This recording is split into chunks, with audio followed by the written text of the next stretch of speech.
Alright, hello everyone, welcome back to the channel. This of course is another anime reaction video. Today, we are reacting to the final 2 episodes of Death Parade. God damn it, I can't believe we're finally here.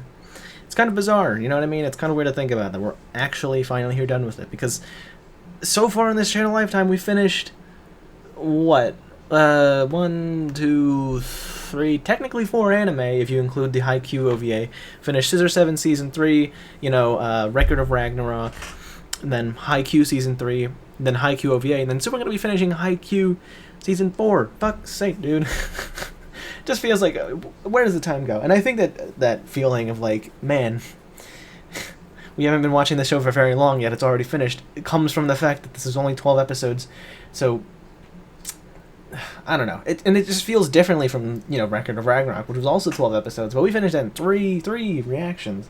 We're almost done. We're almost done with this, and it just, I don't know, it just feels weird, But, hey, we're gonna get into it anyway, because I'm excited to see how it ends.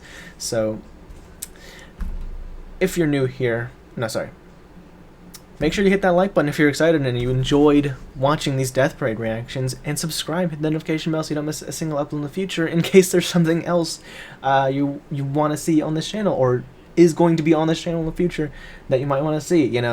If you haven't already skipped this, Noragami I'm going to start soon, another show I'm going to be starting very soon too, and then 91 Days is going to be replacing this, so new stuff, and then 91 Days is also only like 12 or so episodes, so that's going to be pretty short. Don't know what I'm going to replace after that, but man, either way, let's just get started with the last 2 episodes, starting with, of course, episode 11. God damn it, it's the start of the end. If, as always, unless you're new here, links down in the description below will take you to the full-length uncut reaction. Follow one of those links, watch the reaction, and then you can come back to YouTube to watch the discussion. Without further ado, let's get started. Episode 11 of Death Parade. Oh boy. Fuck, dude. The series is almost over. It's hitting me once again. Alright, so really great and interesting episode. Really a lot of not speculation, but introspection, so to speak. We had a lot of time to finally learn more about Chiyuki as a person, which is amazing. I'm so happy we're finally getting this. Just getting to see more about her past, getting to see who she was, how she ended up. It's a really depressing tale that's how she went. She went because she basically lost everything in her life.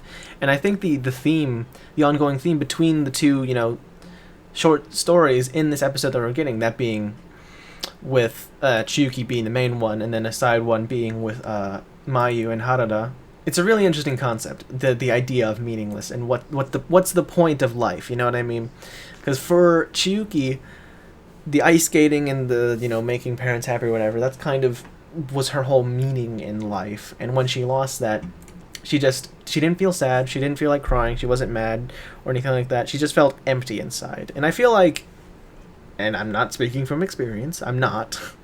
I've felt sad before, I felt depressed before, but I feel like, and again, not speaking from experience, but I feel like that would be a kind of how, like, true depression feels, is you just feel empty inside. Like, what's the point of living because I have nothing? You know what I mean? It's not... It comes in a lot of shapes and forms, but I feel like the main feeling of true, like, depression, or whatever you want to call it, is just nothingness. Like, you feel like you have nothing, you are nothing, and you hate that because you blame yourself or something. I don't know. But that kind of feeling can be really strong, and it can overpower. The feeling of nothingness can feel even more overpowering than a feeling of despair or sadness or loneliness or whatever.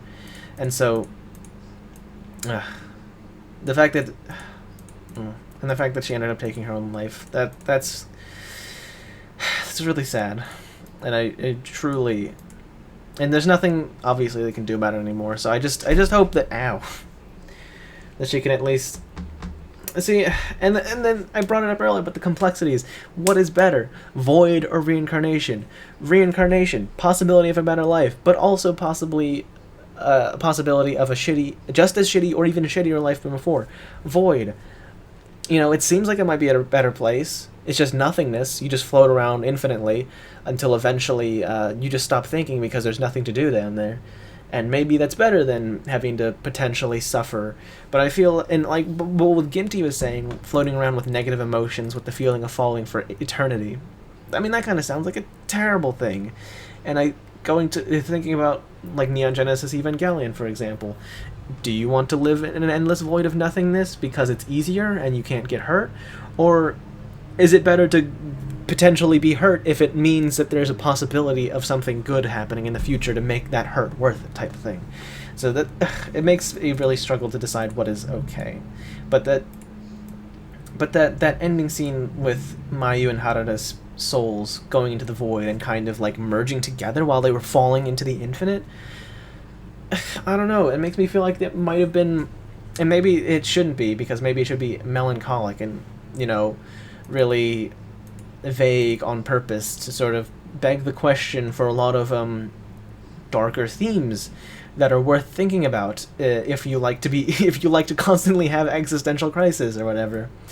But it makes me want to believe that there's something for them, like at all, So that's just kind of how I feel about it, Things are coming in to a head in a sort of climax. I don't know how they're going to work in regards to that, because, Death Parade is not at all an action series. It's a very introspection type thing where you think about yourself, about people as a whole, and I think that's really interesting. So I wonder how exactly this last episode is gonna go. So I'm just gonna get into it, honestly. I'm really excited to see what happens next. I was not expecting that to be the ending of the series, honestly. It feels almost not inconclusive or like not an unsatisfying ending, but it was just like a really interesting the place they were taking it, because should they so choose, they could have made a sequel to this series, maybe not necessarily in the form of a second season, but more so in the form of maybe a movie, like a 2-hour-long movie or something, because there are still some questions that aren't really answered. There's a lot of things up in the air, so to speak, that aren't it's not necessarily bad that they are, but it's just interesting how they're going about it. You know what I mean? I don't really know how much else I can say about this episode. I feel like I pretty much said everything I wanted to say about this episode while watching it. It was really beautifully done, and I really have loved learning about Chiyuki these past few episodes. And I will say, even though they did leave things unexplored or unexplained, specifically Clavis got a little bit of development in the fact that he was helping out our people without really giving things up on purpose. He's just kind of there, being a homie, not really doing anything. He was cool. I wasn't sure what I expected from his design and that one shot of him dancing with the mannequins behind him, but I feel like they could have expanded some things more if they really wanted to. But just purely looking at it from the story that was happening between Quindecim and Chiyuki, perfect ending. I loved it. I thought it was amazing, because even though it technically wasn't the main focus from the beginning, the fact that we spent so much time working on the games and then learning about the world we live in, really setting up the world we're in before diving into the main Chiyuki plotline, while also, like sprinkling in little hints throughout the season. I wonder if I go back and rewatch this season, this anime, if it would be possible to spot any little foreshadowing of potential things that were explained later on in the season. You know what I mean?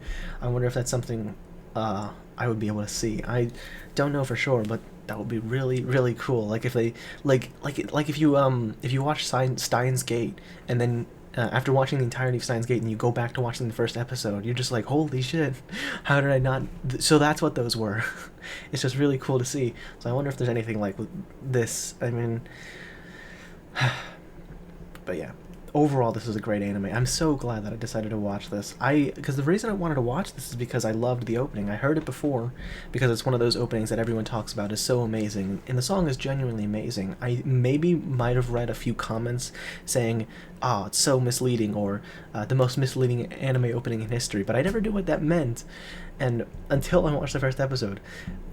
But what's crazy about it is it does start off really bleak and dark with this whole idea of the afterlife and playing games to be judged and then going on to be reincarnated and going to the void.